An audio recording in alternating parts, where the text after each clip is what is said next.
Sākumā Dievs brīnišķu dārzu radīja, un visbeidzot cilvēku stājā ielika.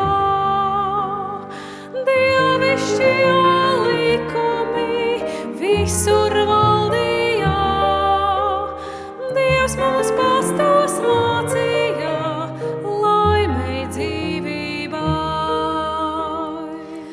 Bet, kad cilvēks grēkoja, Dievam plāns bija cels, uz šo zemi kritušo nāca viņa dēls.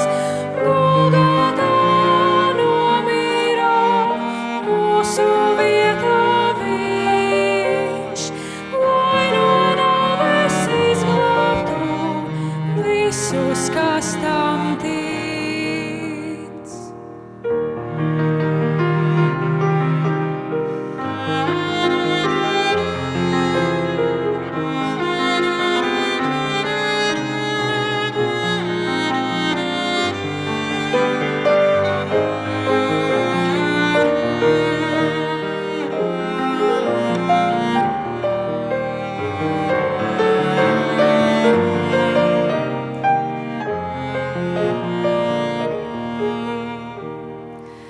Glābējs Jēzus lūdz par mums tagad debesīs, Svēto garu sūtījis mums kā vārds.